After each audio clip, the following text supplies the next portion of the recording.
Hi everybody, I'm Matthew Kaufman here along with Sarah Koopman and Miss Gresco. We got some questions for you, Miss Gresco. One, what is your favorite part about teaching? I really enjoy the students and the relationships that I build with my students, and I like to see their progression from freshman year all the way up to senior year, and watching them grow up and seeing everything that they accomplished is really cool. Okay, so our next question for Miss Gresco is, how long have you known you wanted to do this career? Pretty much my whole life. When I was in kindergarten, I had this kindergarten time capsule that my parents made for me, and then I opened it up when I was a senior in high school, and it said when I grew up I wanted to be a teacher, and I was going to school at the time for education, so I guess pretty much my whole life since I was 5 years old. So cute. If you were to tell your 10-year-old self that you were in the career you're in now at teaching at Howell High School, would you believe it back then? Probably. When I was a kid, I either wanted to be a teacher or a pediatrician because my name's Trisha, so I wanted to be Trisha the pediatrician. But teaching was always, my first option, so I would not be surprised. Okay, so our next question is, what is a typical day in the life? Well, it depends on the season, because I coach field hockey and lacrosse, so it's very different depending on if it's fall, winter, or spring season. I guess if it's in the fall season, I usually wake up at 4:30 in the morning. I'll go to the gym, and then I'll shower and eat breakfast, and then I'll come to school, teach all day, and then if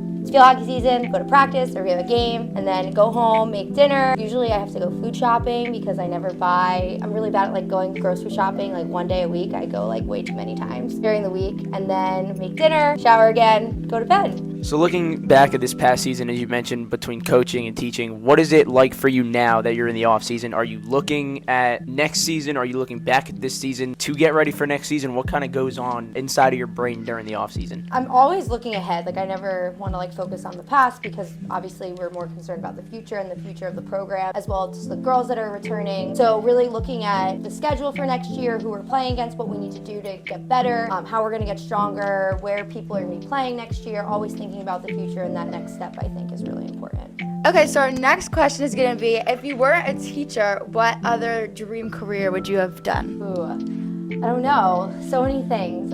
Probably, my dream, though, would be a Disney princess. Or Tinkerbell, who flies through Magic Kingdom at night. Maybe an engineer, maybe that pediatrician. Number one, Disney princess. Perfect. So how do you relate to your students more than maybe some other teachers who are a little on the older side, since you're more on the younger side, you could say? Is it easier, do you think? Is it more an advantage for you to kind of get in our brains as well? I think so, because I also have siblings that are around the high school age, so I kind of know what they like and what they don't like, and I kind of am into a lot of the stuff that high schoolers are still in, like TikTok and Instagram and influencers. I'm into very similar music, like Taylor Swift and Harry Styles. So I have that connection with the students, which I think is really cool and kind of gives me a leg up, maybe. We want to send a big special thanks to Miss Gresco for taking this time to interview with us. Thank you. I know we enjoyed it, and definitely everyone else following us. Don't forget to check out Teacher Talks on the Howell Hub website. Sarah? I had a lot of fun interviewing Miss Gresco, and also follow Teach with Trish.